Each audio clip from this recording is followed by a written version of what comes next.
I mean, maybe we should just do this segment now because it's just so ridiculous, right? It's just so embarrassing. This guy he's like, yeah, you guys could all die, be a decoy. Everyone in the press is just like They're told just, to shut human their windows. shields for him. Shut Yeah. the windows. I mean, And then he ends up on this cart, and then they funneled him back to the plane eventually, and he got to ride in his plane again at the end. In England, I think they made the crossover. It's so crazy also that we know this and we're supposed to believe that he got shot in the ear, jumped up, put his fist in the air and said, fight, fight. That guy. Come on. I mean, right? Yeah, I don't look, you shouldn't believe anything that happens anymore. Yeah. Ever. Really. Until like now we're at like, oh, we have the video. I don't believe the video. Every video could be fake now with AI. Everything. Well, okay, so could be just entirely bullshit. It's so crazy. And also, I don't think that there's so much secrecy, and to have no press with him. Like, I think that's sort of unheard of. I don't think that the president of the United States is ever without press if he's, not sleeping in bed or whatever, right? Like, he's traveling on official business in that, even when he's not. I mean, by the way, he's so scared. He was golfing the other day, and this is him golfing with a surface-to-air missile system next to him. I mean, obviously, they've gotten in his head, which, of course, by the way, I mean, how disgusting is it that in the midst of negotiations, we did exactly what Israel's done time and time again, where in good faith, Iranians were there negotiating with the US, with Oman on February 27th.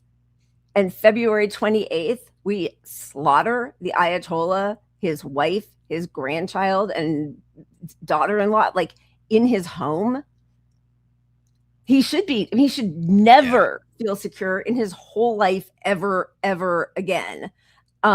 This is the news report on what happened with the, showing you all the maneuvers that this stealth man made. I mean, truly imagine him in an airport food catering truck. Donald Trump was reportedly smuggled off Air Force One in a catering truck last month, in a dramatic security ruse designed to protect him from a potential Iranian assassination attempt. The deception operation took place as the president was flying back from a NATO summit in Turkey on July 8th. Footage from the night shows Trump boarding a former Air Force One jumbo jet. He is then reportedly shuttled minutes later into a smaller plane via an airport catering truck typically used to load food and supplies onto aircraft. Reporters on the plane were not informed that Trump would not be flying with them, turning them, along with some White House staff, into unwitting decoys. Trump is then shuttled onto a smaller plane, an Air Force C-32A, which the catering truck can then be seen parking alongside. The travelling press corps on the old Air Force One model, unaware of the manoeuvre, were asked to pull down their window blinds before departure. A small group of top government officials had knowledge of the deception plan, including Defense Secretary Pete Hegseth and General Dan Kane, the chairman of the Joint Chiefs of Staff. When asked later by reporters why they needed to keep their blinds closed, Trump made a dark joke about the threat posed by Iran. Were you aware of any credible threat by Iran against Air Force One? I have a threat all the time. I'm number one on their list before you. But if I go, you go. Right? But was there a specific so threat today? perhaps someday you want to change professions. It's not clear how Trump moved back to the blue Air Force One plane after landing, but he appeared before television camera crews and descended the external stairs at around 10:56 p.m. Following a short stop at the Mildenhall Royal Air Force Base in the UK, Mr. Trump then boarded his Air Force One jet, which had newly been gifted to him by Qatar, and completed his journey to Washington. Okay, so now we're going to show a little bit of footage of him when he's back on Air Force One after he left all of the press gaggle there to be decoys and possibly get blown up by Iran. Now he's switched planes. He's back on Air Force One. Now he's asking them questions. So this is, from a couple months ago when this happened. Given the pictures that you can see now, It makes what the president told reporters in that gaggle afterward all the more noteworthy. You're saying there wasn't a security concern? No. Why would they? Do you know why they had us close our window blinds? That was not usual.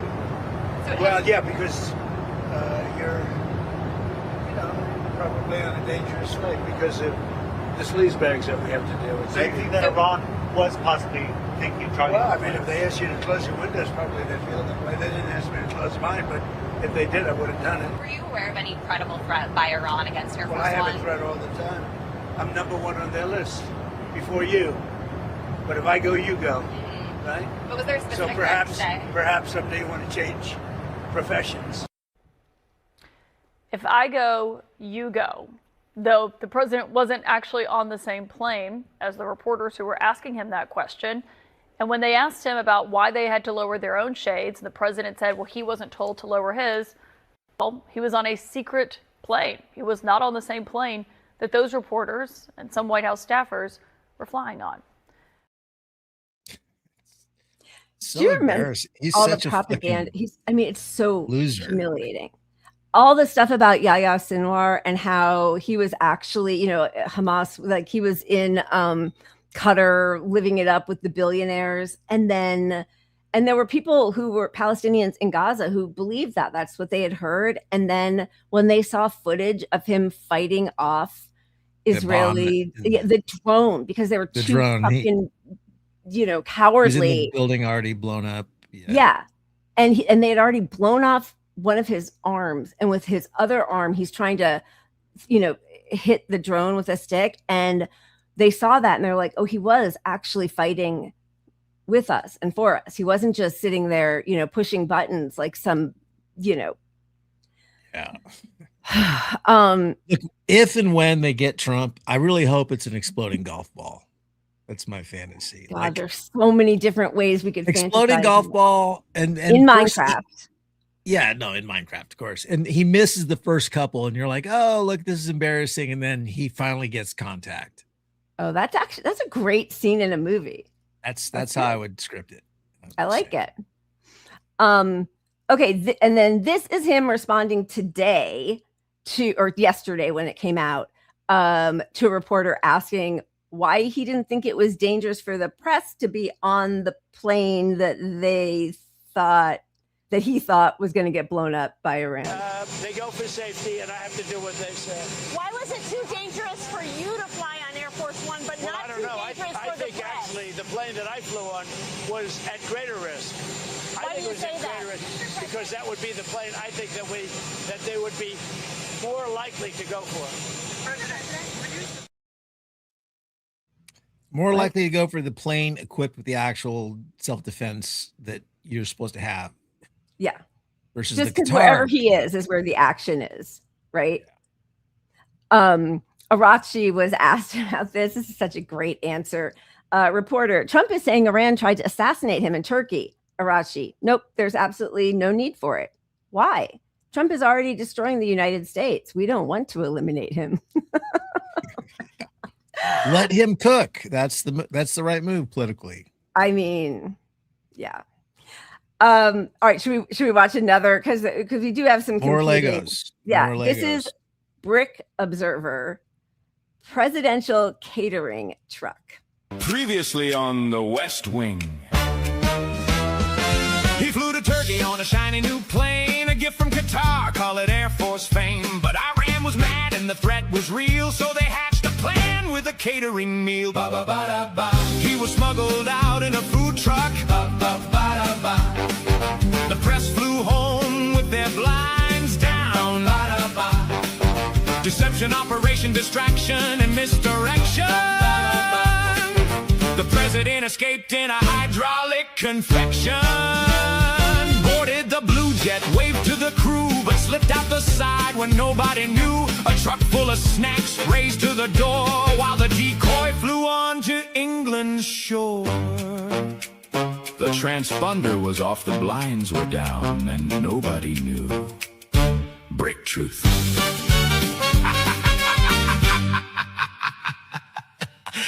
Break truth.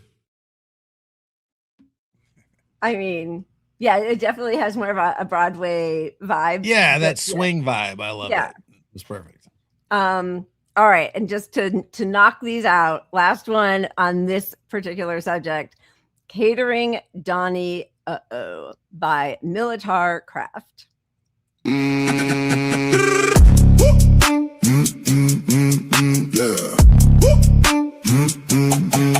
Catering Donnie, back in your food truck again. Whole world watching, little man hiding. Bad boy, you need that blaming.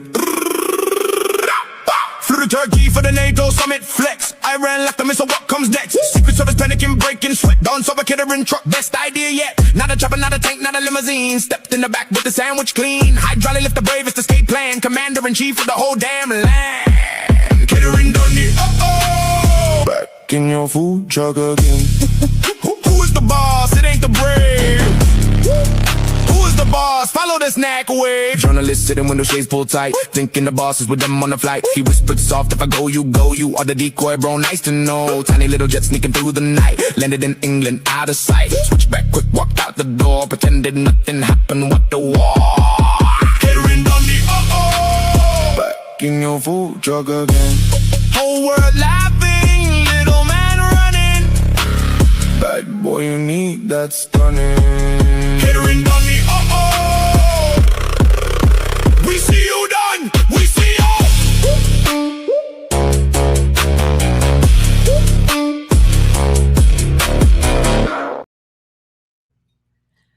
I mean, the memes, like this has got to be one of the most humiliating things to him episodes for him or to us as Americans. It's like a toss up. Yes, for us, for sure. But yeah, I mean, I think Josie's probably right that he just doesn't even understand what this actually makes him look like. And the fact that the reporter said today, why would it, like, so you left the plane, but why wasn't it then going to be dangerous for all the press who was on that plane that you thought was being targeted by Iran? Yeah. Well, because wherever I am is where the target is. So then I'm surprised he didn't scream fake news. Those people, fake news, you know. I wonder how the Washington Post actually figured that out. I wonder if it was a leak. It could be. Yeah. It could be. And honestly, like if Trump makes it out of Minecraft alive, well, if he doesn't make it out of Minecraft, let me correct myself. It's probably Israel trying to gin up support for them because it'll get the MAGA folks back on board, and then centrists, and then any sort of pro-America vibe of, like, you know, nationalism. Yep. Those people would be sort of back into, okay, let's do some more surveillance. Let's give up some more freedoms. Let's do some more corporate shit at the end of the day. I mean, I think you're probably right. Because I think. But Iran doesn't. Well, I'm sorry, but Iran doesn't. They're not interested. They're winning with this idiot. Yeah. They're getting more out of this idiot than they ever could have dreamed. And I think on some level, I mean, I do think that they have acted with tremendous honor throughout all of this and intelligence.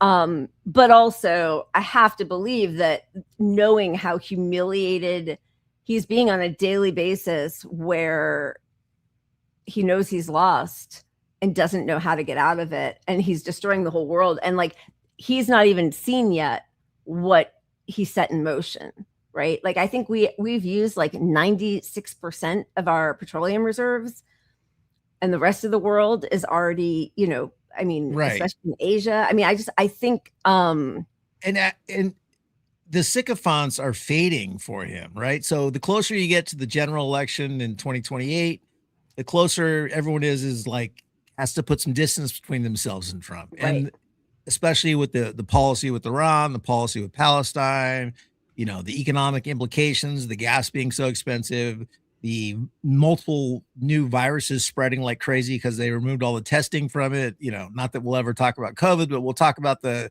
lettuce diarrhea. But, you know, all these things are like Republicans are going to have to back away from him. So he's getting less like you're the greatest shit, you know, from all his people around him.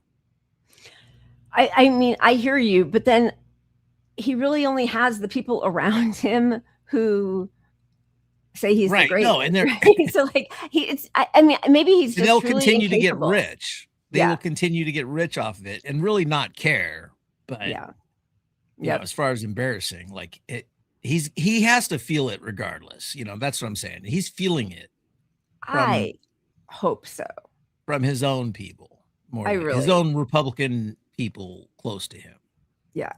He probably he probably has a routine that he goes through, like, hey, send I don't know, one of his staffers in there to talk about a stock tip. And give him a stock tip. Yeah. Like, just throw him a stock tip. Do something. Yeah. Maybe that'll shut him up. Little transaction there. Wherever. Yeah. And we aren't covering this really today, but what's happening on the USS Lincoln is insane. I don't know why they're not allowed to dock. Jumped off. A bunch of people jumped off of it trying to kill themselves. Yeah. And I mean, I don't know if it's this one or the other one. There was another ship that I think has at least been allowed to port, but there have been two major US ones, and I think it was on the Lincoln, where months ago now they were unhappy and the situation was dire. They were like flushing t-shirts down the toilet in order to make the toilets malfunction, hoping that would like get them to come home. Their spouses and families back here are saying that what they're hearing is, you know, that their loved ones are close to wanting to die by suicide. They're going stir crazy. This is, at least for US military, this is the longest time to be at sea and not be able to, you know, come off. The showers are moldy. They're eating like gruel. Yeah, I don't remember the numbers, but I think it's something like the standard protocol is like maximum 6 months at sea before the break, and it's been like 200 days now, right? Just way beyond it. And I would go postal, like oh my God, put me in a cabin in a ship for a long time, and I'm done. I mean, if you rug pull 6 months and you're like, oh, we don't know, it's gonna be a while, I would just lose my damn mind. That's exactly right, because they also don't have an end date. And also, these are the ones who are supposed to be fighting off whatever missiles might be coming towards Israel, I would imagine, because nobody's protecting any of the other Gulf states. So, like, probably these guys men and women aren't at their top readiness and, you know, physical, mental preparedness at this point, right? I mean, this is horrific. The commander-in-chief just letting them languish there. Like, doesn't anybody care about them? It's insane. It's actually insane. I always listen to NPR, and NPR did a whole, you know, segment on this thing. But at the end of it, they close with, well, the families themselves are still patriotic and behind Trump. You know, because like the mission is what's important. Who said that? The journalist or the person they were interviewing? Geez, I don't know, but that was the framing that they closed with, is sort of like, you know, we talked to family members of these people at sea, and, you know, there's, despite it all, they haven't lost support for Trump because, you know, Jesus Christ, they're patriotic about the mission. You know, that is, even if it's true, that is such a disrespectful way to end that segment. You know, when those 4 people were killed last month or a couple weeks ago, and Trump said, well, they said, you know, before they died, they said they would do anything just in order for Iran not to get nuclear weapons. And their families were furious that he would put words in their mouths. Like, that wasn't necessarily what they thought, right? Number one, and then removed them from the list of people killed in action during this war because we're in a ceasefire or a, you know, pause. Yeah, just to make the numbers look good. Like, it's disgusting. Imagine the personalization of that when you lost a family member or something, and you're not counting them dead the right way. Like, you know, what you have to hang on to is they died for this thing that was important, right? And yeah. Israel just did that to one of the hostages who was killed by friendly fire. They took him off the list of people killed in action, or like is part of this part of this war, part of this genocide, but they took him off because It's lovely. gross. But I just got to say, like, when I recognize there's propaganda, it's a lot because of the work of Alec Karakatsanis. Karakatsanis. And people like him who, once you recognize the propaganda, I can listen to NPR and learn a lot from NPR. Yep. And still separate out what's part of the agenda, what's the story, and I don't know. It's really important to be media literate. So that's why I love what he does. I totally agree. And I think one of the things that he does, and it's also what Neema Shirazi and Adam, wow. There went my brain again. Silver, Adam Silver. No, citations needed pod. Oh, geez, Louise. Somebody help us out. I'll never Somebody help me. Oh my God. I'm going to look it up because I was actually just listening to them, and that kills me when I don't. I mean, it doesn't really count that I'm doing this, but now I need to look. Johnson. Oh my God. Daniel got it before me. Darn it. Yes. All right. I was so happy that I got Neema Shirazi that I spaced on. Anyway, but the way they focus on liberal media, the New York Times, the Atlantic, the Washington Post, all of the ones that CNN, MSNBC, because that's the danger, to convince liberals to be the same as the right wing, which is exactly what they've done. Right. Which is, I know what we're going to get to when we talk about midterm stuff, but we should probably, as long as we're in this space, just kind of finish up over here. Wally got it also. I'm going to just assume that you typed that before I looked it up. It doesn't even count. I looked it up. Like, that doesn't count for anything for me. That's ridiculous. All right. Thank you. But I think the focus on the way it's laid into every discussion, all the movies, all of that, and not like most highly educated liberals think that they are getting the news, and they have no concept that they are being molded and propagandized to, from selections of words, from the focus on which crimes, from the ascribing of an intention, like a kind intention, to certain politicians, right? Like all of that. And that's the thing. If you attribute any trust to NPR, for example, you'll walk away with from these stories thinking, well, they gave both sides of the argument. And I agree with the libs. I agree with the Democrats. Yep. Okay, but the Democrat that they had on said, it's not that big of a deal. It's a deal, but it's not like, don't panic over this deal, or don't. It's always this little subtle softening of like the urgency of changing things. Yeah, don't let the perfect be the enemy of the good. So if we get to 3 degrees Celsius, global warming, it's fine. Right. I just want to say thank you for saying that. That's so funny. I'm not, but you've written so many nice comments. I don't want you to think we're ignoring you. Thank you, Honors, and that's very nice. I'm ignoring you. Where's my name in that? My narcissism. No, you just gotta get in there. And yes, this is absolutely true.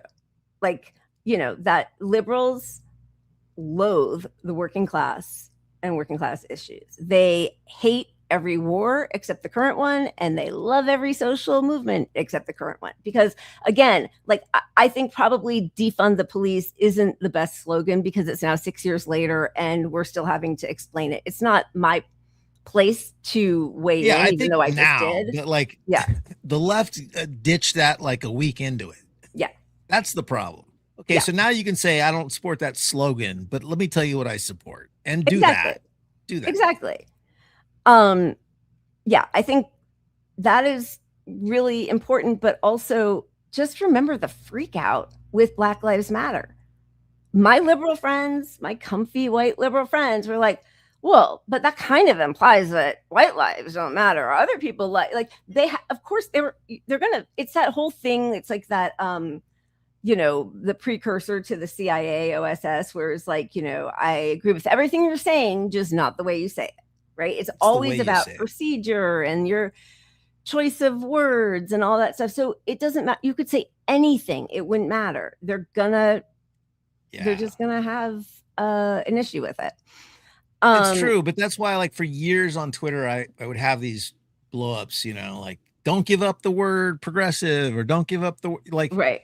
And people are like, oh, progressive now means Democratic Party. And it's like, we just give up everything that means something and it gets co-opted. But like, I wish the left would stand their ground and say, progressive means this, you're not progressive. Like, that's the way you fight it, instead of saying, oh, we'll pivot to some other word that you like better. 100%. Defund That's why Israel. socialists is so good, because they will never. They can't. Yeah, exactly. They can't embrace socialism No, because you're the totally donors won't let them. So they're not going to say, I'm sort of socialist. Yep. No, you're right. I should probably just, I mean, I call myself a socialist, but I also use leftist a lot. But I think you're right, because then they'll be like, oh, on the, like, I hear people talking about Democrats and they say, well, on the left. It's like, no, those aren't the left. That's a right-wing ideology. Bendejo, thank you. Yes, defund Israel. That's how you pay for healthcare and so much else. Just about everything. Cheers and thank you. And I mean, if you defund Israel and you defund a lot of our military, everything you want, it's a fucking paradise here. Yeah, absolutely. I don't know. I see it's the new happy thing that gives you the background of the writer and the publication. Wait, I don't know. I love that my husband is writing in a chat because he can't talk to me afterwards. Because I know you guys spend most of your day researching this stuff, but for people out there like us normies who don't have time, he's writing a script here, is that new happy thing that gives you the background of the writer and the publication. Does that help at all? I don't know what that means, Josh, but you're blocked. You're dead to me. Yeah, I don't know what that is, though. I don't know what that is. My brain can't unpack that after 1.5 slap and tickles. If it's the kind of thing that's saying, like, oh, where these people fall, if they're, you know, like I'll see things like, oh, who's left and accurate, who's center and accurate, you know, like those quadrants. I don't agree with most of what they ever say. So I think that a lot of that is, you know, well, and I think a lot of those things where they place you, the questions are like geared towards, they're polarizing questions. And like, I think most people are not polarized. And if you explain the policy and you're not picking a word that you see and just judging it all on that thing. Yeah. Most of the public wants healthcare to not, I mean, healthcare should be free. I mean, when you pay taxes, what are you paying taxes for these days? You're not paying for roads that are fucking bridges that stay up. You're not paying for, what are you doing with your tax money? It's all getting funneled to go kill people, kill babies and kids, and, you know. Yeah. I mean, it's horrific. And I've never been anti-taxes until like the last 6 years. You know, before that, I was like, you know, we're part of a club. We all belong to this club. And then it's like, well, this money isn't going anywhere for anything I care about. Not a single thing. Honorism, that's so nice. We're not ignoring you. No. I complain, but nobody listens these days anyway. I come here to find humanity and a little bit of therapy vicariously. Here, So honestly, on the tax discussion, imagine it was like you're a member of a club, and the club is like, oh, we have dinner parties at the top, and then all your dues go to our dinner parties and shit. Now you go shovel our shit. That's what taxes are right now. That's all they are. Yeah. And yet, yes, you've been warned. And yet, that is the way. Like, you know, it's so difficult. It's why, like, sometimes I find myself defending, you know, Abdul Said or AOC or whatever, because, like, or, you know, even like the Fight the Oligarchy. There was something about that I think really galvanized people. It named an enemy that was a real enemy, as opposed to No Kings, right? Like No Kings is truly just a parade.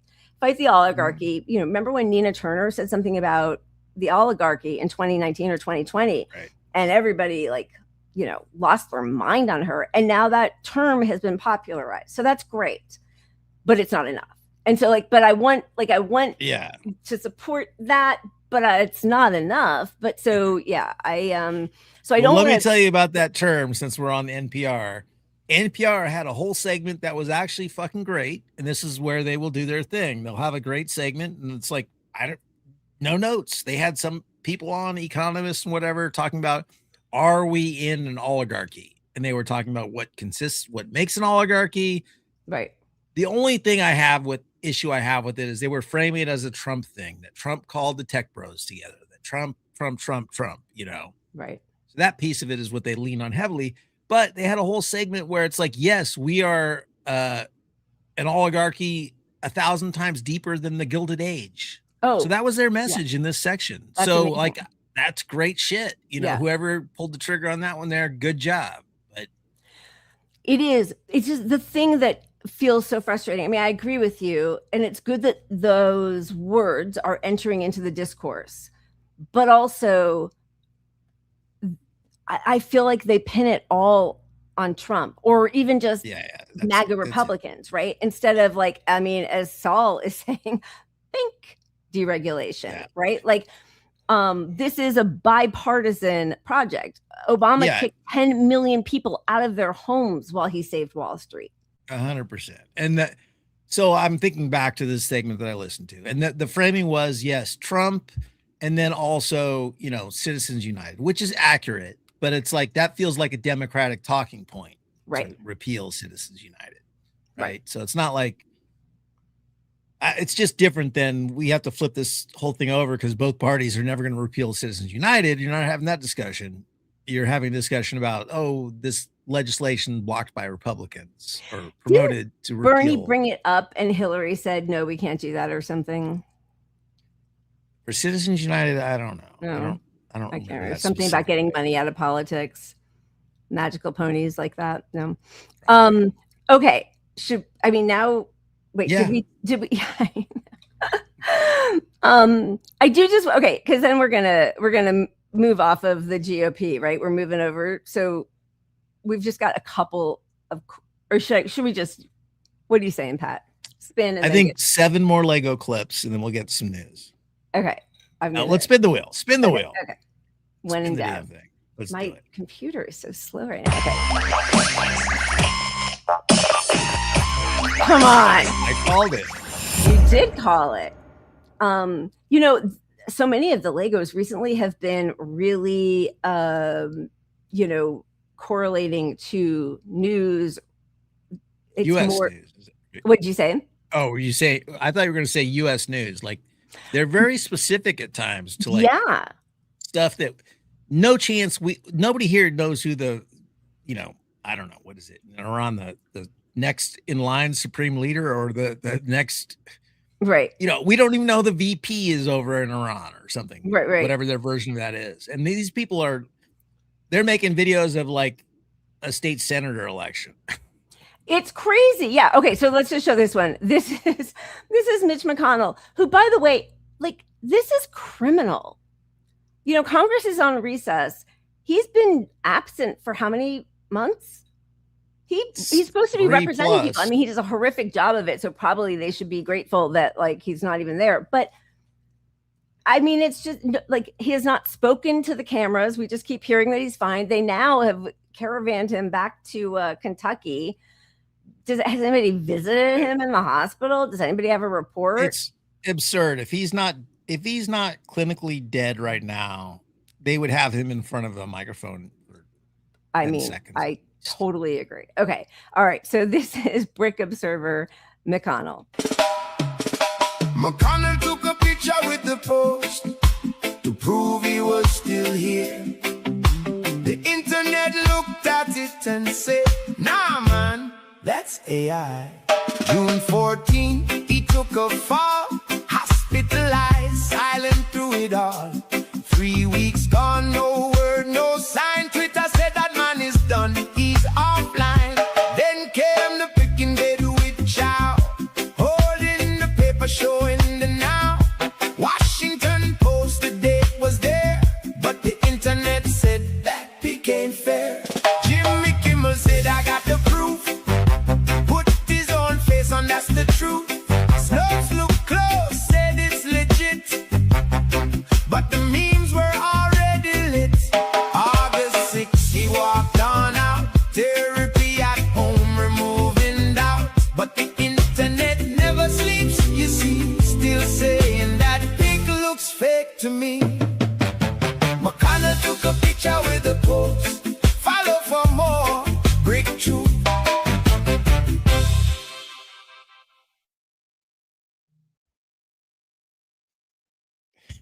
Okay, Ritter Tortoise. That's awesome. That is great.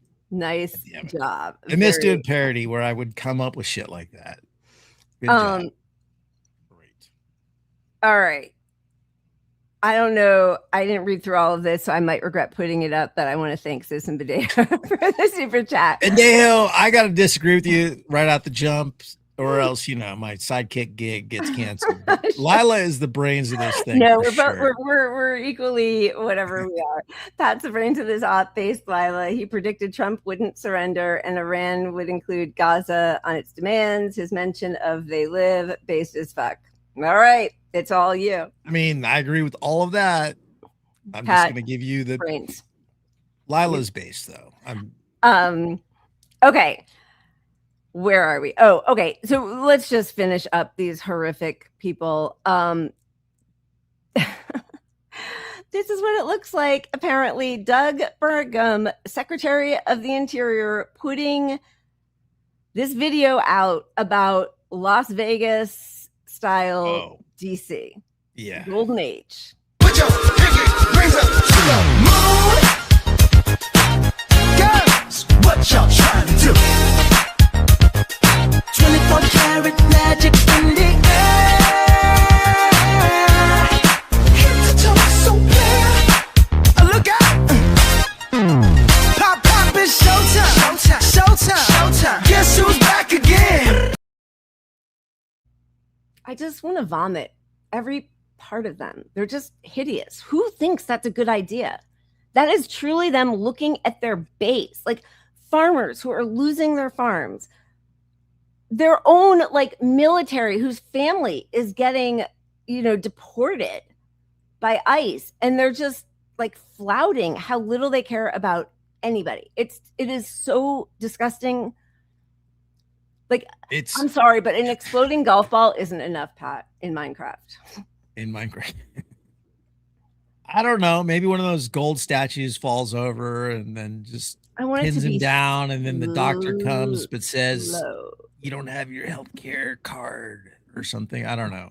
It should be slow, painful, and absolutely live streamed. Yeah, something live. Can we get a Kirkening? Something like that would be... I want to be playing my game night again with my friends online, and we're playing, we play Jackbox, whatever. And then Lila texts me, did you see Kirk? And then all night we make memes about Kirk being shot in the neck in Minecraft. I want that kind of experience where it's we get to all soak it up. And is he going to make it? And I want him to be aware that everybody hates him. Watching him. Yes. It has to be. He is such evil, every part of him for his whole life. It's crazy. All right. Then we're just going to run through these quickly, talking about that we're just stealing Venezuelan oil. Here we are.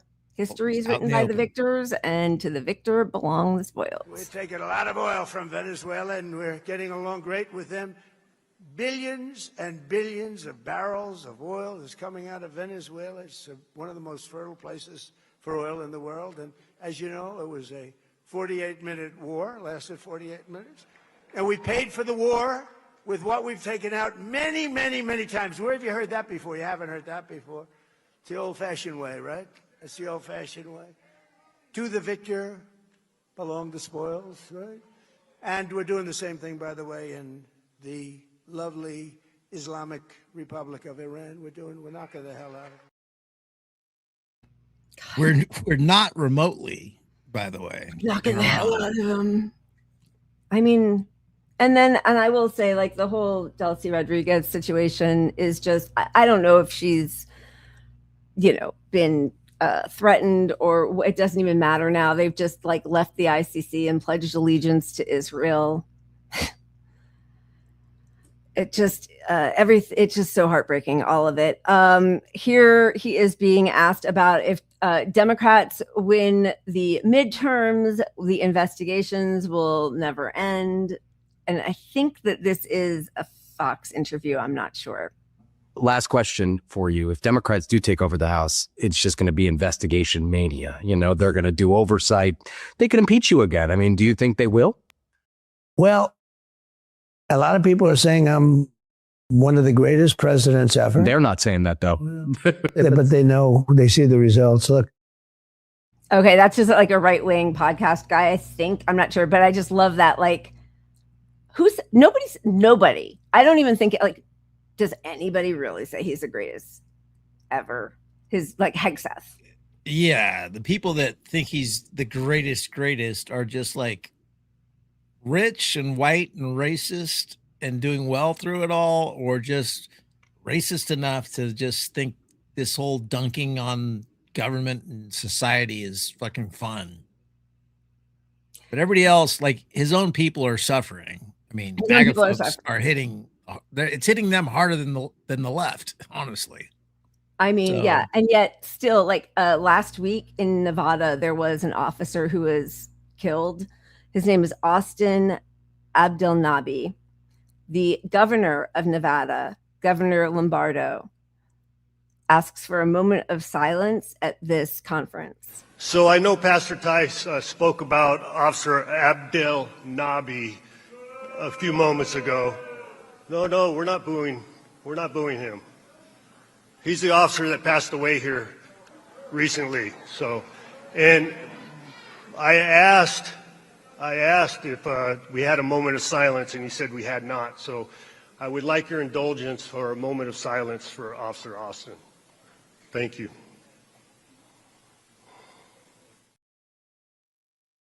That's just bad Can shit. you I mean, you hear the imagine? name Abdul and you just start booing. And that literally pairs with Trump's his attack at the end against Abdul, you know, like of which society, and showed him and his wife versus Trump and his wife. Was that him, right? That was Trump pairing different their Americas. wives. Yeah, different Americas, right. Yeah.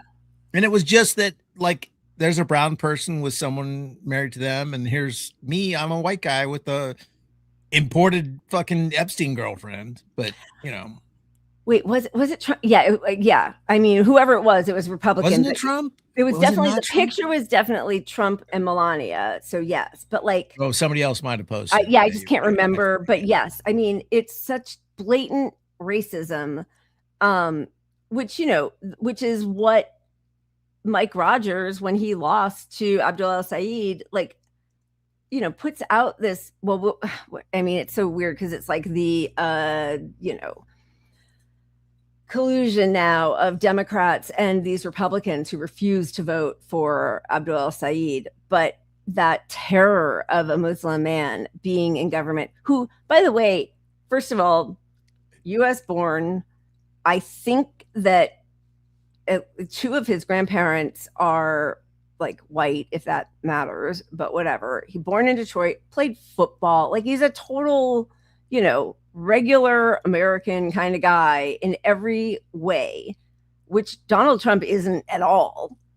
And they are just playing on the fact of his name. That's it. It's so disgusting. This is Mike Rogers' ad with his wife.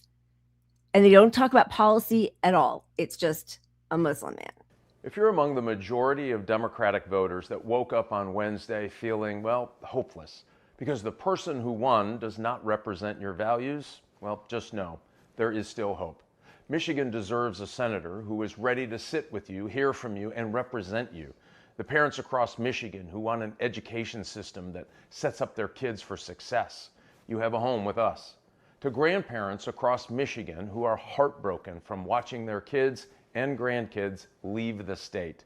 You have a home with us. To young people who are looking for real solutions to solve our housing affordability crisis. You have a home with us. To working families who don't want higher taxes and lower paychecks, you have a home with us.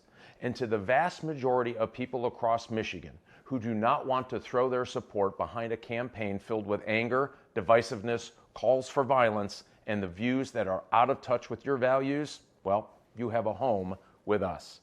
The fight is far greater than just left versus right. The fight is for the very soul of our nation. Over the next 90 days, I'm going to work hard to earn your trust, to earn your support, and earn your vote.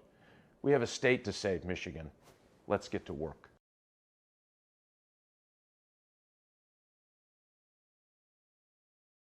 Wow. Nonstop racism. Like, what has he ever said that is so offensive?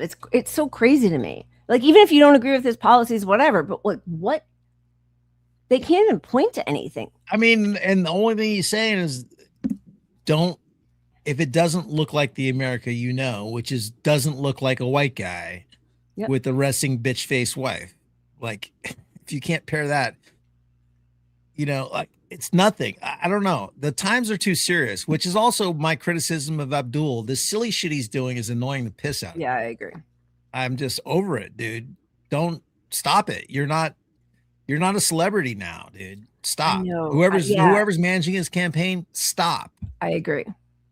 I don't like it. It feels very much like, it feels like the Gavin Newsom thing where he's like, ooh, that was a sick burn on Trump. It feels like that kind of thing. And I just are we gonna get a sexy Abdul video spinning around the OC in Congress?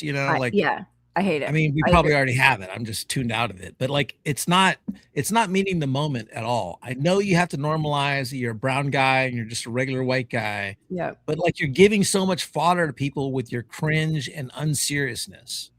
So stop. I totally agree. I can't stand it. I know we're going to get into all of it with our woke one and all that kind of stuff, but let's just wrap up this miserable administration. This is Hegseth doing his hair really quickly. And the first C-17 to come to Charleston Air Force Base was called the Spirit of Charleston. It's like there's something about Mary. He just like takes his nose snot, pushes it, and then spikes it up. And then, I mean, he's so like coked out, but here. Which is how we have to fight. By the way, I'm a Norwegian from Minnesota. So I sweat like a son of a bitch. This is South Carolina in August. That tactical innovation. Please put more snot back in your hair and go hang with Trump on his plane. I mean, like, these people are just so gross. Yes, he did. He literally took snot and ran it through his hair. I mean, it is so gross. It is really gross. I'm having Vino Verde. I didn't know that Vino Verde could be red. I've only had white Vino Verde. Well, see, now I mean, green is in the name. I know, but now I'm Spanish speakers. intrigued. I am totally intrigued. Okay. I am. Are we gonna move on? Yes, that's what I just wasn't sure. Was it too soon? Too soon? Never too soon. Wheel? Okay. We always err on Legos. Oh, all right.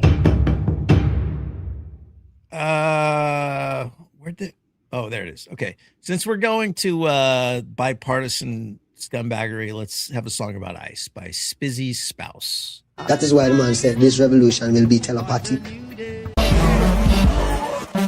I pledge allegiance to Luigi Mangione. When we overthrow the billionaires, we gotta free the homie. They scripted a movie that's darker than LA. This wealth for wealth's sake has opened up Hell's Gate for the 99% in America, to Venezuela to Palestine. The rich people bomb us from the sky if we step out of line. I'm here to speak about it before we're out of time.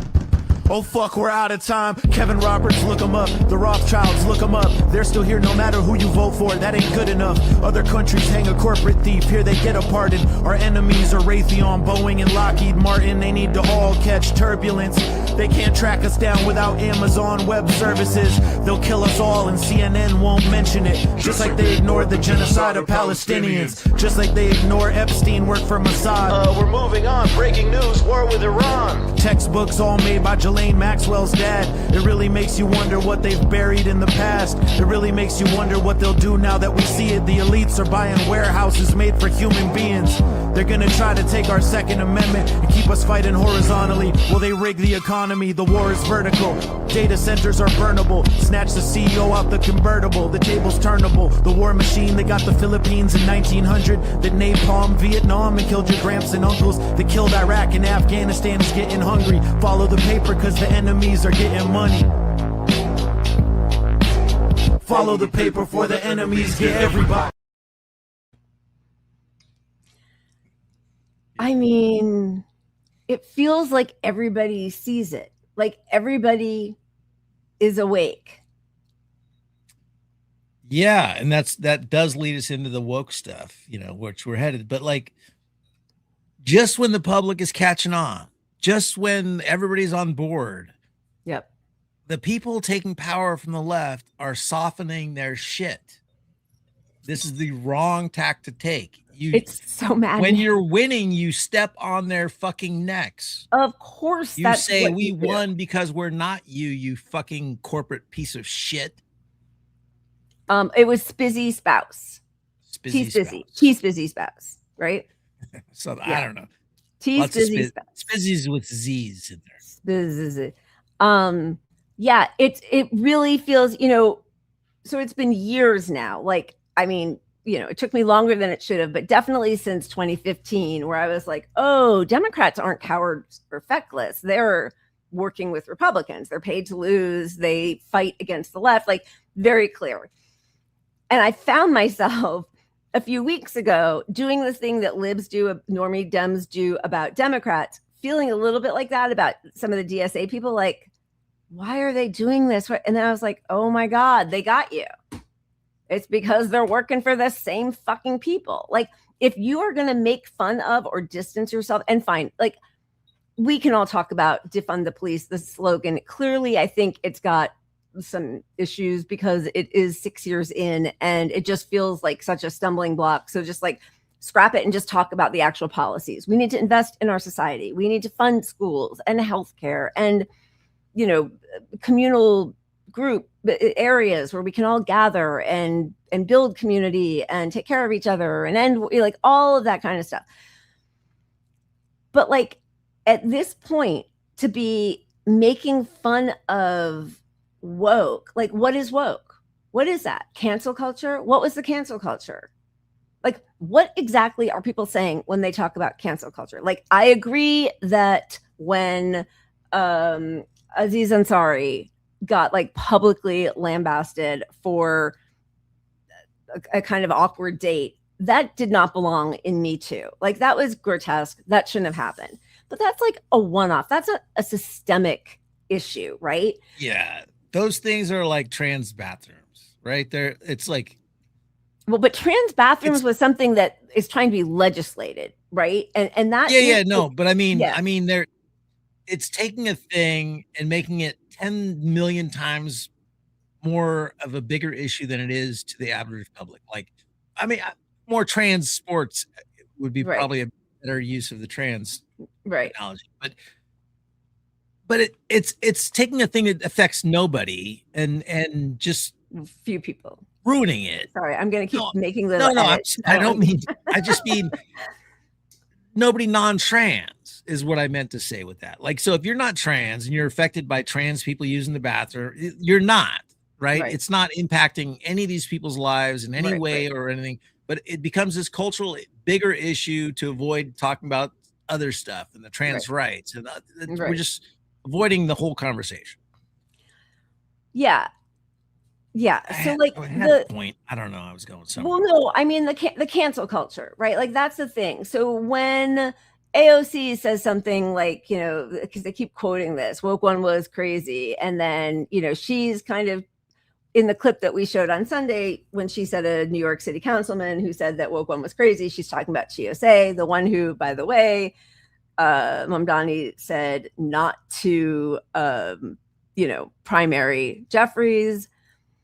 But anyway, so now they're all laughing and distancing themselves from conversations. I know you know this, but like those conversations are important to trans people.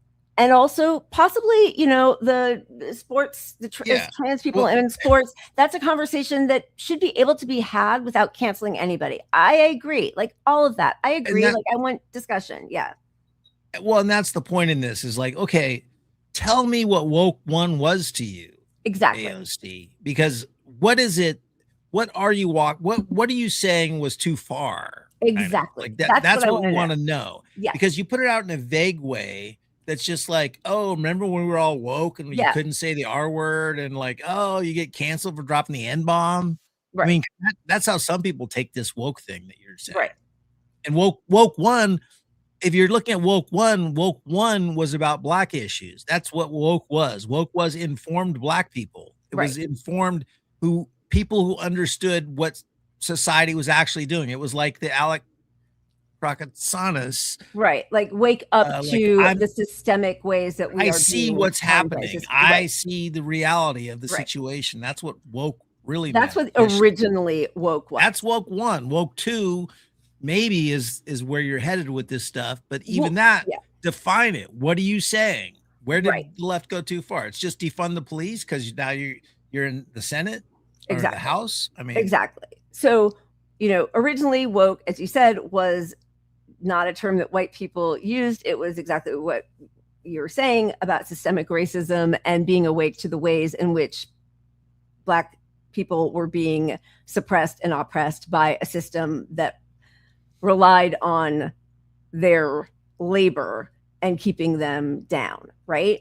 Then liberals co-opted it and made it about DEI or, shaming a man for a bad date or trans, cis men shouldn't be able to hold office, I think was the thing that Chiose was referring to, his old tweet, canceling Thanksgiving.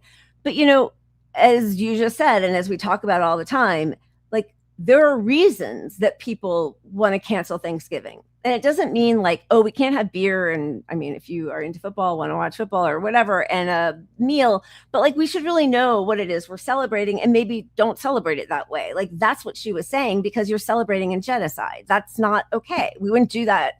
I mean, certainly we're watching what's happening now for anybody protesting for Palestinian liberation. But so like the cancel culture of liberals was mostly disgusting because what it was a way to shut everybody up and say, oh no, here we have a gay woman is the head of the CIA. Isn't that great? Representation matters. That is empty. Yeah. But that's not what they're talking about. They are, because that's still, they will applaud and they will still use that sort of identity politics. They used it against Abdul El-Sayed, right? They used it against Mamdani. But so what they're really saying is exactly defund the police, or how about a kinder process for immigrants where we don't treat them like they're criminals? Yeah, I feel like the border is another big piece to it, right? Yeah. It's like the Democrats, we went too far left and woke on the border and immigrants. Yeah. I mean, which is like selling out the beliefs of half of the people that vote Democrat. Yes. Because again, Biden came in because he was supposed to be kinder to immigrants. He was supposed to take care of COVID and follow the science. And again, on the backs of the biggest protests the United States has ever seen because of George Floyd's killing. And he shut all of that down, destroyed it, turned the public against immigration reform. We'd never talk about climate anymore, pretended that COVID was over, rip off your mask. And so for anybody who's a pretend on the left, progressive, whatever, to say like, oh, that was also dumb, ha ha ha, it's infuriating. It's insulting as all hell. And it's like, it's why people don't believe in the squad. It's why people have checked out of electoral politics entirely. It's the cynicism behind that. You took a movement. I mean, it proves, the squad proved the case that the Democratic Party is a movement killing device. 100%.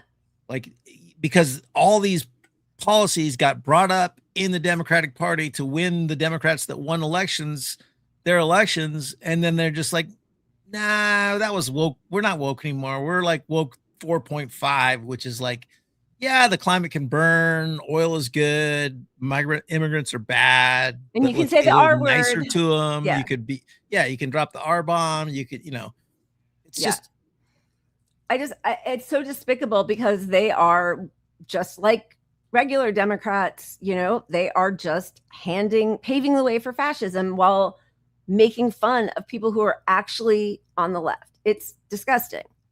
And so, listen, we showed, part of Francesca Hong's response when she was on CNN or whatever about Thanksgiving.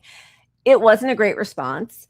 She probably should have prepared a little harder for the way she was going to, while still addressing the fact that our country was founded on a genocide and people are still suffering because of that, obviously, but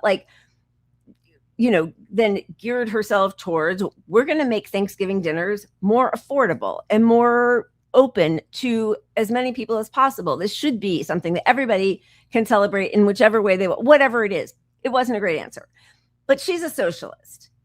And if that's your cause, if that is something you actually believe in, then stop letting the right wing define your terms or your parameters. The reason I was marginally in favor of Plattner was because of his policies. The things that turned me off were his mercenary engagements, right? That didn't bother anybody.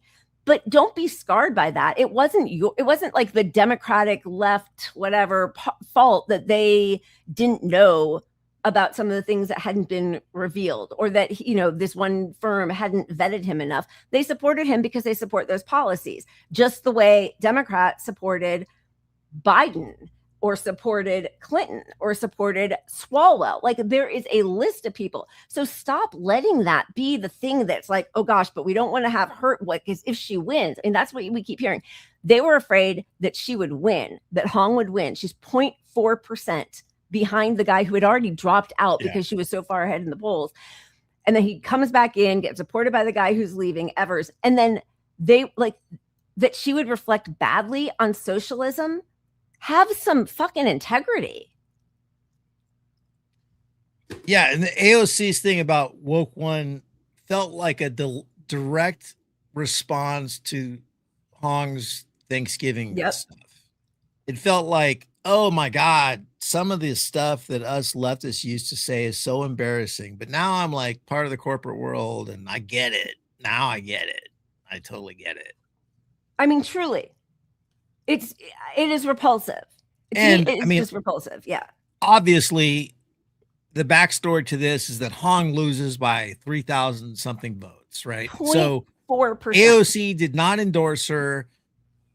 Neither did Bernie. Bernie did not endorse her. DSA National didn't endorse her. So you're pushing for socialists, and you got a socialist in a high profile election, even if you think I don't like her personally, or whatever your thing is with her or her electability or whatever it is, the narrative now is as expected. Is there really a progressive push? Is the public really, because she lost, and even Bernie gets that the realism is not to vote for her. Right. Even AOC understands not to, push this woke left stuff. And then she comes out with this woke quote. I mean, it is truly baffling to me, unless I look at them the way I look at mainstream Democrats, corporate Democrats, corrupt Democrats. So then it's like, oh, okay, they really are. I get it. Yeah. If you have a bad taste in your mouth about AOC, if you think she's Pelosi in training, this is the move. This makes perfect sense. If you want a progressive takeover, if you want socialists, if you're DSA in your roots, if you're a waitress who understands the working class, you back Hong. You get out there and you say, my showing up can get 3,000 votes in a heartbeat. Yeah. The thing that they were concerned about with her were some of her past tweets. Defund the police, abolish ICE, abolish the Senate. Which, by the way, a lot of people talk about how the Senate is not exactly, a shrine to democracy, right? It's clearly not representative. So, like, there's nothing that she said that is embarrassing on the level of Eric Swalwell raping his interns, or Bill Clinton being on the Lolita Express, or Barack Obama being a fucking war criminal. Like, I don't know. What do you actually stand for? Like, why is like Plattner the thing that's just going to define everybody? And I'm sorry, their excuses are just bullshit. Bernie's as well. Yeah. Bernie's like, I don't get involved in the governor's race. No, he has before. Yeah. Oh, well, they cross-endorsed. That's why Troy Parker. Like, I know there's always something. It's bullshit. And even if you haven't before, okay, are you not going to expand things? You want your movement to grow. Yeah. So wouldn't you want to expand to like recognize the point in time we're at where socialists and leftists, like, socialism isn't a bad word. Double down on it. Double down on it. Socialists in, like, get out there, expand your fucking vetting team to twice the size. This is not complicated. Because now you have a guy who is pro ICE and pro data centers. So he ran on it. He ran on that. That was his platform. Even if he wins, that sucks, but probably he's going to lose to the Republican guy, right? So, like, what did you get there except for just making your movement look really like if you're nothing. burning AOC, you crushed the left in Wisconsin. Was it Wisconsin? Or it's Wisconsin. Yeah, Wisconsin. Although, so let's just get into this. So what's crazy is, I mean, all the polls had her up by, some of them like way into double digits going into this, right? Then we see, but also like a lot was made of the fact that it became a story. It became the progressives didn't back her. Yeah. It's just crazy. Okay. Then we get this weird moment.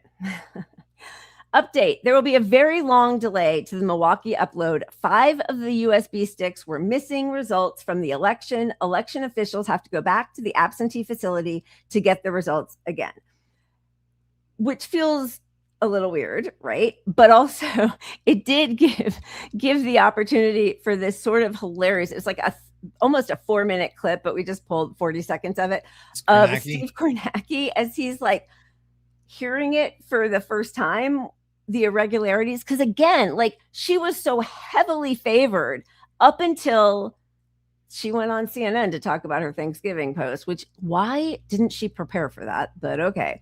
Anyway, here's a little snippet of Kornacki kind of losing it. Yeah, and I'm just reading the closed captioning, and so I don't have the fullest grasp of this, but it appears there were some irregularities in the reporting process. So I think they have to go back to the city location and do some work there, and then potentially kind of restart that process. That's what I'm gathering from the city right now, or from the county update. Really? That's so we're back to square one on this. Potentially, and she's going through the.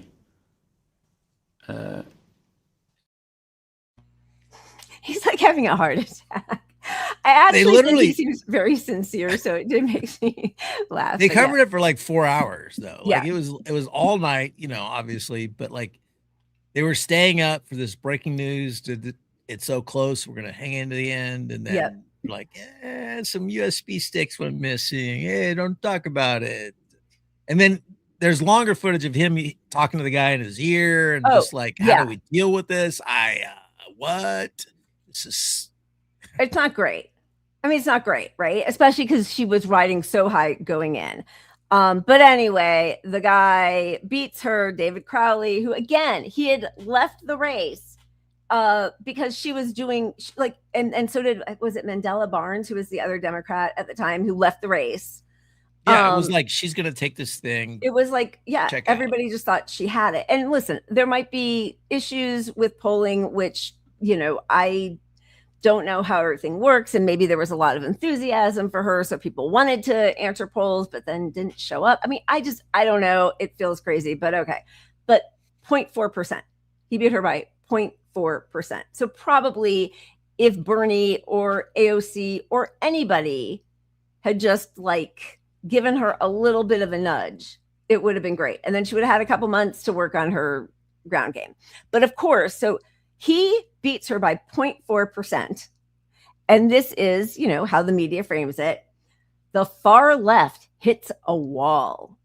I mean, millions of dollars were spent against her. But okay, Francesca Hong's stunning primary loss to moderate establishment-backed David Crowley revealed limits to the far left's power and is undercutting the narrative of an emerging insurgency.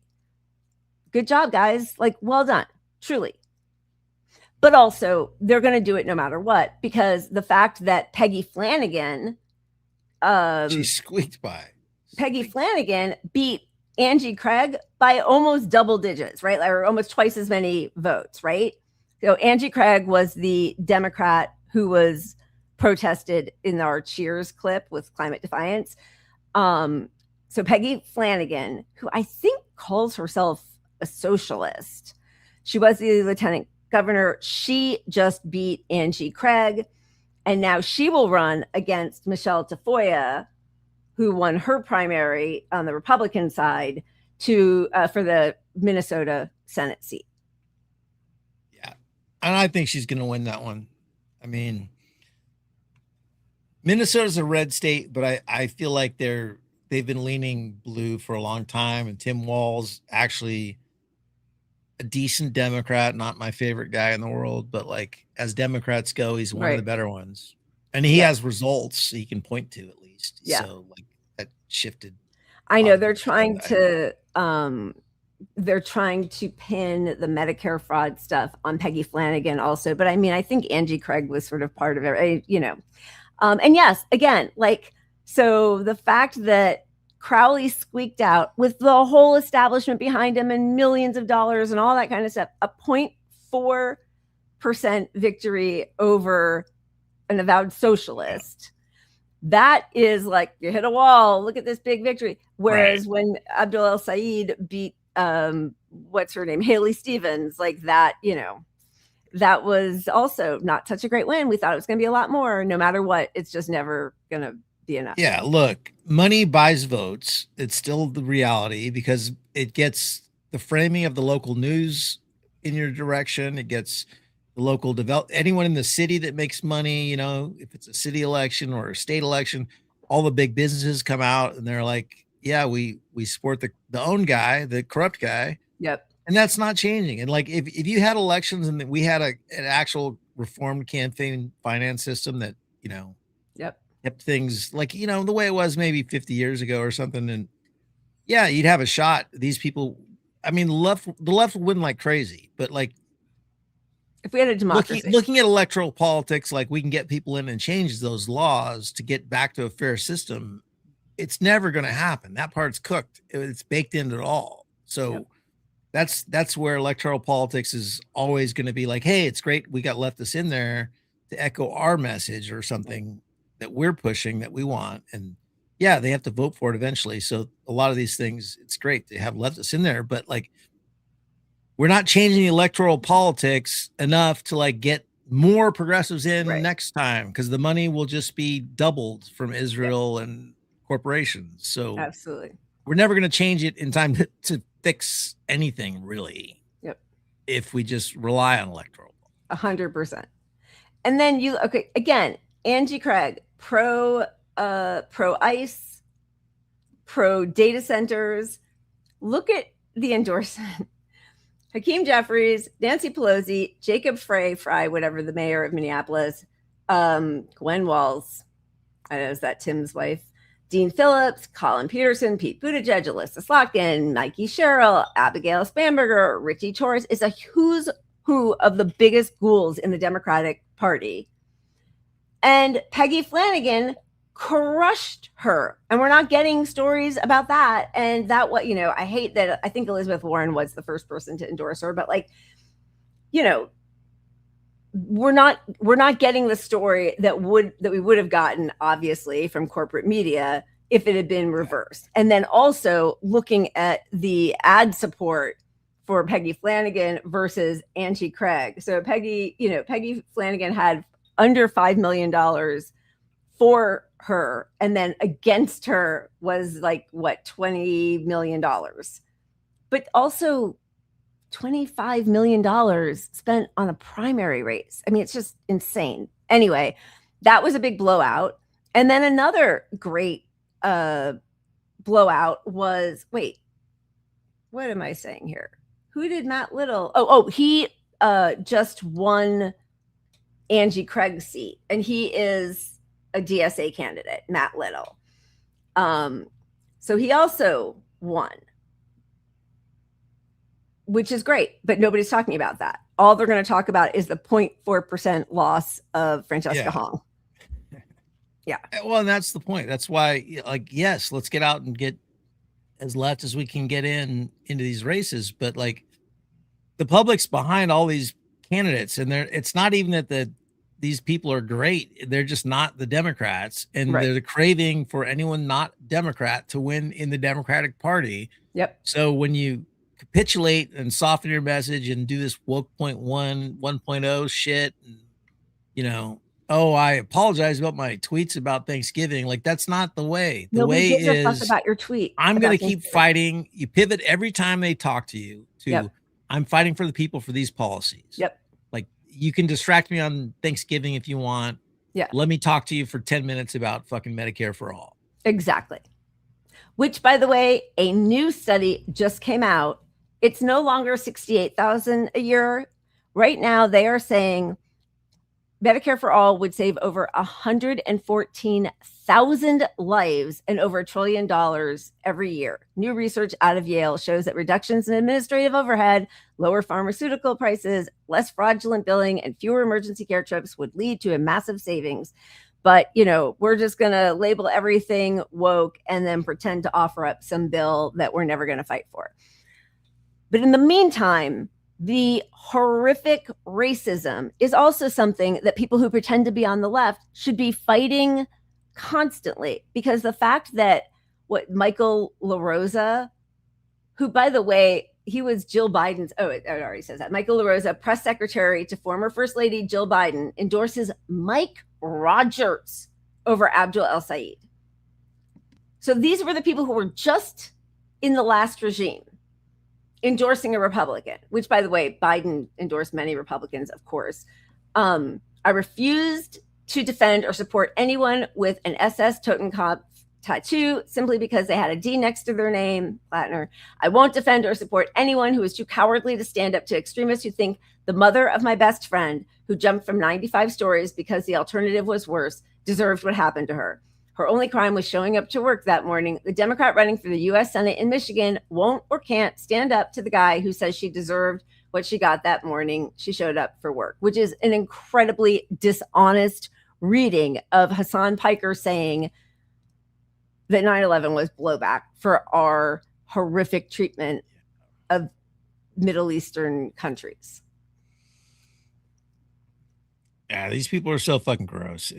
I just think, look, most people are already educated enough on how the media sucks, even if they didn't try to be. They didn't read Alec's book. They just lived through 2016 to now. Yeah. And you can see the trust of the media is like lower than the Senate. So So yes, but they have incredible power at the end to shape elections because they scare people. It's the only time, like, most people who are not tuned into elections like we are, not extremely online, they're like, oh, I want to do my civic duty. Let's watch the news for a bit for my local elections, or let's read the local paper on my elections, Right. But that power is diminished a lot. So they still have that power. They have the power with money, as we saw with Israel, to get people to the polls to actually vote. I think that was a big part of it. I don't know if we'll ever know how many buses were involved in their millions of dollars. Oh. Can you see her? Here. Oh, not lucky. Come, say hi. She's too short. Ew. Hi. 100%. And also, the people are awake, and we do know what's happening. And when you see people like Michael LaRosa, Fred Gutenberg stand firmly with Michael LaRosa on the same bullshit, you DSA dipshits. I do this because I'm a proud Democrat who's fought for Democrats, who's fought MAGA, and who wants a Democratic Party to remain a viable alternative. DSA has made clear they're not Democrats, do not support Democratic positions or values. Again, just point to one, any of them. Yeah, tell us which policy they don't support. I mean, it's just like when you see this, you see Neera Tanden had like, I'm like so this is what we showed the clip on Sunday. Jonathan Karl, is Hassan Piker somebody that should have a role in the progressive movement going forward? And she says, well, the same consultants that wring their hands that we needed a Joe Rogan on the left are now upset. And Neera Tanden, like all she does now is just put out posts against people to her left. I'm glad to be intellectually consistent enough to be neither for Rogan or Piker. Go ahead. Well, she's intellectually consistent enough to not stand for any policy other than corporate shit. Because like the progressives want to change the thing. Right. Nobody else wants to. So that's the thing. So you're going to fight mostly the people that want to change things. Right. Exactly. And you're going to hide it all by some anti-Trump, like, no kings kind of bullshit. But yeah, other than the no kings, Trump is insulting our aesthetics as Americans. Policy wise, she supports just keeping things the way they are. And her organization CAP is paid massive amounts of money. And they exposed back in the day all the money they took from all foreign governments. Like, disgusting. And she's threatening, like making an argument to take away entitlements and hiring Larry Summers. Like, disgusting. But so at the end of the day, like anytime Neera is brought on our show, they should disclose that she works for foreign governments. Yes. That her interests are in promoting things that don't even matter to Americans, because she'd rather like get an oil deal and not have some sort of like regulation on this industry. And she's paid for that by the Saudis or whoever, Yep. That's her. That's who Neera Tanden is. And bringing her and some of these scumbags back to life who were dead in the water career-wise because they're anti-progressives is the new thing on the media. They're bringing all these old corpses out. Yes. And so, I mean, actually, even seeing James Carville in his latest thing, because, I'm not going to be in a party with Hassan Piker. And it looks like he's coming to you from a coffin, like truly, like it's like white, the, weird, like sort of couch thing, lying there talking to the interviewer. But when you see how despicable the Democratic Party, the elite, whatever, the ruling people, the corporate Democrats are, as a DSA pretend left person, then why would you ever give them an inch? They hate you. If you really are who you say you are, which exactly, right? Like, why would you laugh about woke, knowing how hurtful and harmful that is to actual people and policies, and cops are still killing people on the street, and now we've just expanded ICE, who's doing the same thing. You will get so much more mileage out of saying I am the scary person to you fucks versus, oh, don't worry about me. I'm a gay. I'm civil. I don't want to, totally wreck this system, which is what they're all doing. Not all, but a lot of them are coming out and softening their stuff, and they're pivoting to the lib right to say, like, don't worry about me. Hey, real estate brokers, like, oh, hey, real estate, like, shh. Yeah, the homeless are a problem. Yeah, I want to deport a lot of people. Yeah, ICE is good. Yep. Stronger borders, do not come. So you've got, Mike Rogers again talking about how dangerous Abdul El-Sayed is. You have Neera Tanden saying, don't campaign because they keep equating any random comment that Hassan Piker said in like 11 hours of Twitch streaming for years on end. Everybody is going to say something at some point. And by the way, again, just as a reminder, it was just last week that Robert fucking Kagan said, he didn't say we deserved 9/11. He was like, it's blowback for what we've been doing in the Middle East. Of course that's blowback. And that's a way of saying, like, we did something, and so now we're getting a reaction. That's a way of saying we deserved it. It's not like unprovoked. He's not even trying to do the unprovoked, right? So like they are upset that Abdul al-Sayed and some of these other DSA candidates are accepting the endorsement and even campaigning with Hassan Piker. And so Neera Tanden, again, don't campaign with somebody you don't agree with. And, like, as a reminder, there is nothing that Hassan Piker has said or done that has resulted in the bloodshed of these two genocidal ghouls, right? So why they're are you so happy to appeal normalize? those people? I mean, when the people who try to normalize Cheney try to tell you about anything, like just on a moral level, they're fucked. But like, let's just take it. Let's say you don't even care about it. Let's say you're on Team Democrat and you want to put the playbook out to the public who doesn't know about politics and how to win elections. These guys are all losers because they've leaned right when the public was left the whole time. Every time. So they're wrong on how to win elections even. So they're only on TV because they're known liars, and the people on TV are like, hey, we need a known liar to crush progressives. And they're like, oh, I know one. Neera. What are you doing, Neera? Come on over. I mean, and yes, like, as there are so many fires. I mean, yes, there are climate fires. We're seeing flooding, wildfires,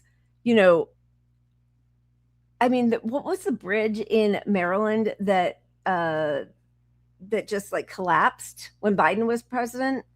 They're now saying it won't be rebuilt until 2030. That's our infrastructure here. We have crumbling infrastructure. We have, people living on the streets. We don't have healthcare. We don't have a living wage. We're doing genocides every which way. And like, they're talking about Hassan Piker, who, again, zero blood on his hands. But so much so, and this is where, like, again, this is how dangerous it is that people like AOC, who Normie Dems think is a progressive, and they think they're like, DSA adjacent or doing something good so they can feel some moral rectitude about their vote for the DSA candidate.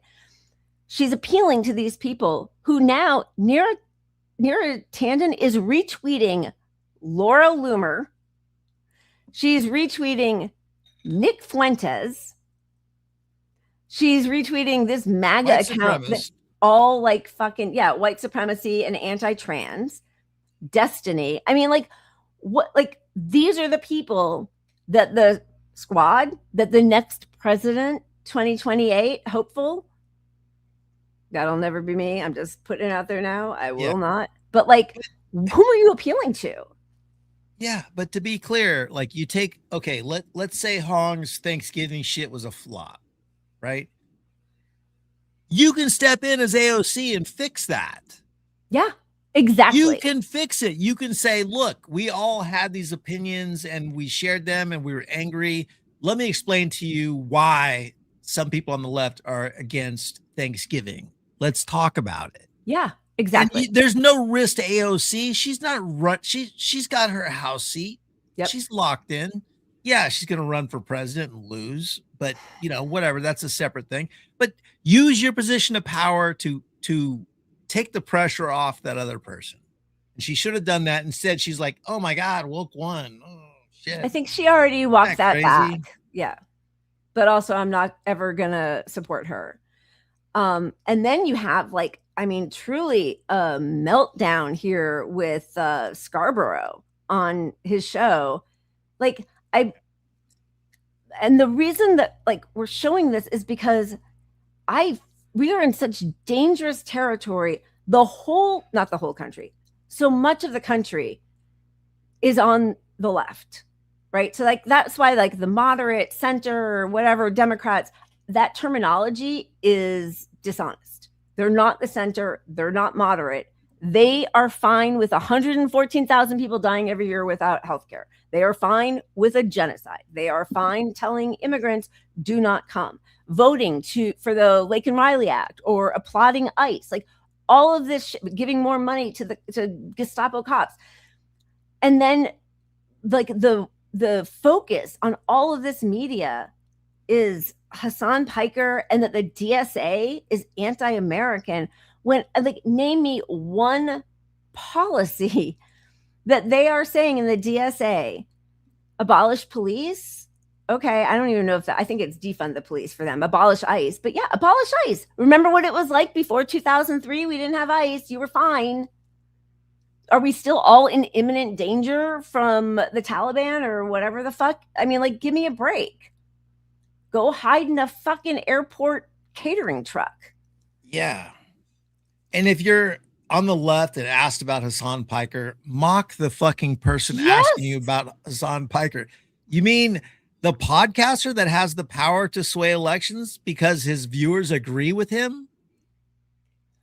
And also what they should do every time they are asked about this, anybody on the pretend left, if they really were, is say, I'm supporting the Democratic voters. Why are you working so hard against the voters?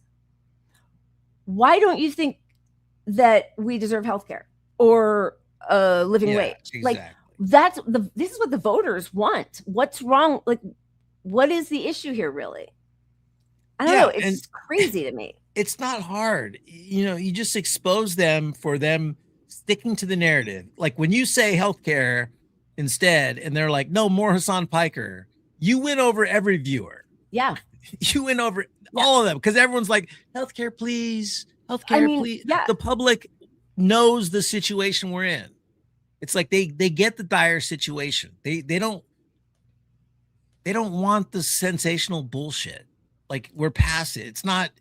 We're not in like who's the class president because I think he's cool. Like this is not that state of America. Like income is down like crazy. Costs are up like crazy.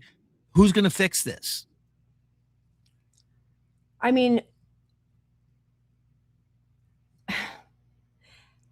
I used to love Bill Burr before he went to where did he go? Abu Dhabi or wherever he went. I can't even remember now. And I haven't watched him since. That was a year and a half ago or whatever.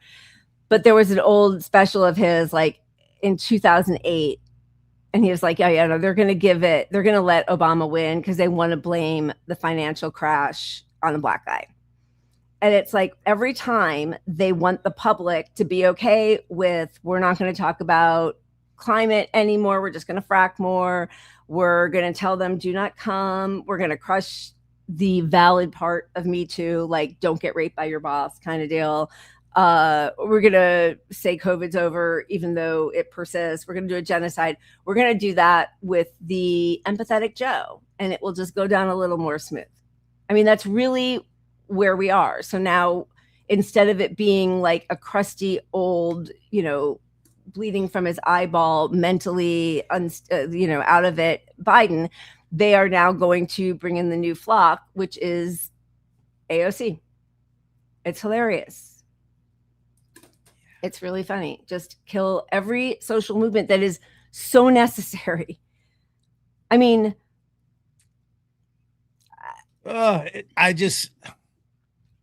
when the time comes and the left is telling me to support AOC in the primary. Oh God.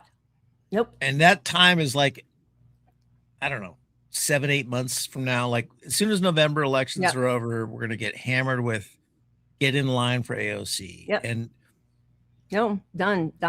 Not doing it. I don't vote for genocide. I'm not. Ever? No. I'm not. But like, even in the Democratic Party, like somebody needs to get on that stage to challenge them all publicly, regardless of what happens with them winning. But like, who?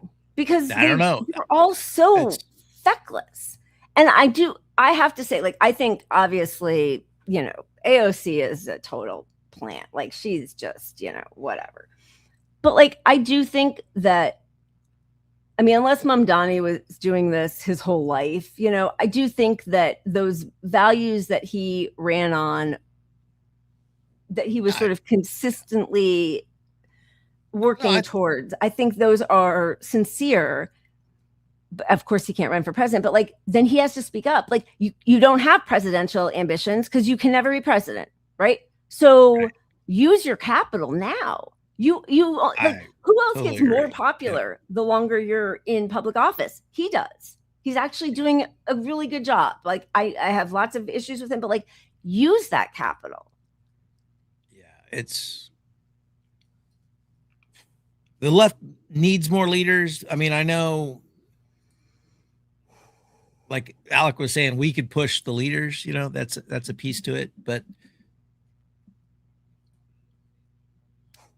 that piece of it, like, we can only push them so far. They're in the system that's not going to change. So like, even if they're louder leaders screaming our voices, like, it's not, I don't know. I'm trying not to be hopeless. Sorry. We need some we need to do a lot of Minecrafting. We need a lot of non-electoral politics shit if we want to change things. Yeah. So yes, Mamdani is he's doing great. I'm not knocking Mamdani on any level. I mean, I have criticisms. I hope he uses his power to call out some of this shit. I hope, they form some new party eventually that has some sort of pressure on the Democratic Party. And that's always like completely, poo-pooed and mocked. Yeah. I mean, oh no, you gotta go get more wine. Wait, but Shama actually was, I mean, I know this is so lame to talk about it this way, but she was very close. We had it. She was like only down by a few thousand votes, like a couple percentage points from the next Democrat. And it was what's it called? The kind of primary that it was, where she was running, Jungle primary. What'd you say? Jungle. Yeah. Jungle primary. Like, she was third, but her third place was really close to the second place. So like, imagine if she had gone on a few more shows, had a little bit of support. Like, what's your option? It's Adam Smith, who's a genocidal nightmare, warmonger, pro ICE, pro, data centers, all that kind of stuff. Like, what's your value, Bernie? Exactly. What is your value? In the jungle primary situation, especially, if two Democrats get out of it, the leftist is going to win a lot of times, because you can frame that Democrat as the Republican right-wing corporate piece of shit they are. And that's the choice that never gets put in front of people unless you get to, head to head. Like, what's the, and sorry, North and Valley, all the ignoring really her, right. You couldn't ignore her, in the general election like you could in a primary. Yep, exactly. But I feel like those are the voices that absolutely have to be amplified. And I think what is really instructive is to see which voices they decide to amplify. And like, the fact that they could not get behind Shama Sawant, that is really revealing. It's disturbing, because DSA or not, like, DSA, does the end goal matter, or does like growing your club matter? Yeah. Which because is it? you're not going to get there by appealing to the Democratic corrupt ruling people, right? Like, you're not going to sway them. AOC said that she would never endorse an insurgent candidate in a primary because she thought she was going to be head of the foreign service. Yeah. They're not foreign, the committee. They didn't give it to her. Everything she said as excuses for not being leftist never panned out. Like, it's all just bullshit. That's all bullshit to this day. Yeah. But yeah, Shama Sawant, like, she's not anti-DSA. Like, she's not your enemy. She wants you to do things differently, but that's not like, you're not her moral enemy. She came out in Sacramento, followed the Green Party for a rally. Yep. You know, she's party independent. She's a true independent. She's like,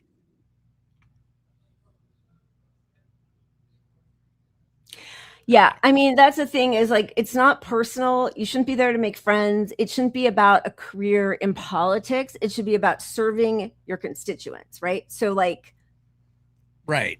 And for that to have been one of AOC's main selling points in the beginning is bring the ruckus. Yep. And there's no ruckus at all. Nothing. You're Pelosi. I mean, woke 1.0 is really AOC Pelosi 2.0. I mean, it totally is. And that the fact that she laughed about it that way is just really upsetting and shows, especially in the face of the horrific racism on the far right of the Democratic Party and the whole Republican Party, the fact that even you give them an inch for a second is despicable. I mean, by the way, like endorsing Biden, tirelessly working for a ceasefire, like all that, like there's so many despicable things. Helping crush a strike. Yeah. And the fact that they're always the first to endorse, they're the first sellouts. The squad was always the first sellouts, and Bernie too. They're like the first people to come out and go, yeah, Biden's a good guy. You got to vote for him no matter what. Like, yeah, it's that's why we have a wheel here, because when I can't bring hope, we can land on some. All right, let's do it. 1 second. Oh,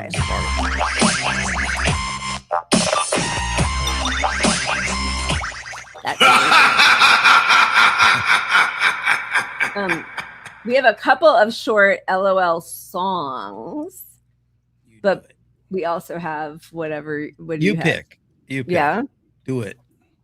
Okay. This is, these lovely ladies are going to tell us about our world leaders. We've got a couple. So we got 3. They're all short. I love watching your TikTok, which is next level. And clearly that's expressed by my 13-year-old son. No, God, please, no, no, no. We have written a song about world leaders. World leaders. We don't understand why everybody hates them so much. Why do you hate them? Why? Why? They have a really hard job. Very hard. The burden of the world is upon their shoulders. All upon their shoulders. And we believe that just for once we should sing them a song to praise their efforts. So many efforts. Efforts. Efforts. Are you ready? I'm ready. 3, 2, 1. Cunts! I thought that was really good. That was really good. That's going to change people's perspectives. I really think it is. We've done a good job. We've done a good job. I love them. I like you as many times as you can use the word cunt. I want a longer song. Let's get some verses. I know. Yeah, exactly. Okay. Another short one, but here we go. Primary voters in Wisconsin. I love watching your TikTok, which is next level. And clearly that's expressed by my 13-year-old son. No, God, please, no, no, no, no. I need a data center in my neighborhood. I want a data center in my town. Please put a data center in my neighborhood. That way, my rent might actually go down. I don't care about the noise. I'm out here getting hearing damage with the boys. Maybe I could get lung damage too. Just so you can ask Brock, is this true? I don't need electricity. My bill going up isn't scary to me, not at all. No, my biggest fear is losing ChatGPT. I don't need my water to be clean. Line goes up when I look at my screen. Rent goes up like year after year, every year. Hey, data center, get over here. Painfully true. Right? All right. I have one more, but it also has the same intro because I didn't think we were going to show them all at one point. So. Do it. We're doing it. We're not right. leaving anything on the table here tonight. We have to fill the wheel for tomorrow at 6, though. We got this. Okay. This is Proud American, and don't worry because you're going to see that Gavin Newsom clip again. Sorry. I love watching your TikTok, which is next level. And clearly that's expressed by my 13-year-old son. No, God, please, no, no, no, no.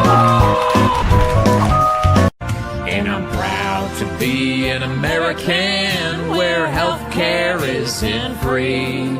And we send all of our money to the Israelis, and I proudly stand up. Wait, I can't, lost my leg to diabetes. Ain't no doubt, can't afford this land. I'll be renting eternally.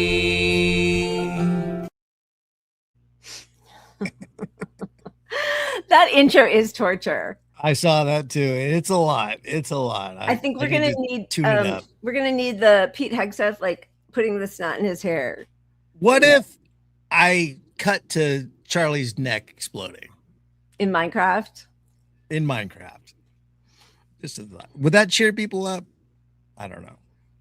Sorry, I'm not bringing the joy. I'm not bringing the joy. I know, me neither. So yeah, not gonna touch that. And I'm trying to see what we've got to cover that is not massively depressing, and I don't think we have much. And I'm looking, and it's almost 7:30, so I feel like maybe I think it's probably time. It's probably time to wrap it. What do you think? I think so. I think so. Did we didn't show a pup, so I feel like we should. All right, we should definitely show a pup. All right, one pup will come back with our one good thing. How's all right, that? Sounds good. Feeding animals. Here, you go. Here, baby.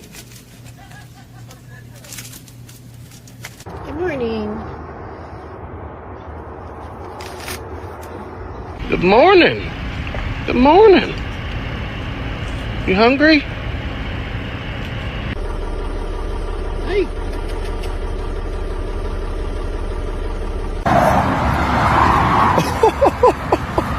Yo, that one's fat as fuck.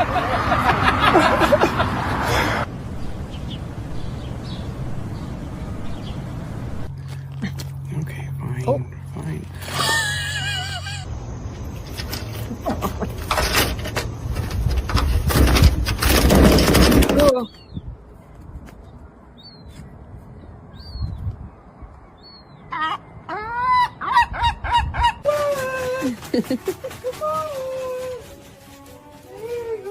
Oh my God.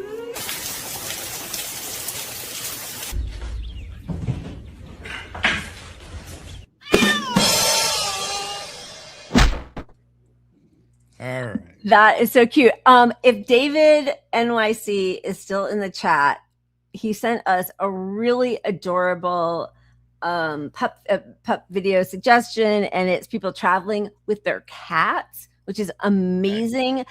But it's all set to a Michael Jackson song, and I was just, oh hey David, and I was just worried that we'd get like shut down in the middle, so we just have to remove the slap some AI music on it. We'll put it out there for you. But thank you. We do love all of your suggestions. We see them. Tell the truth. Truth tweet. Sorry, there's two different truths in here.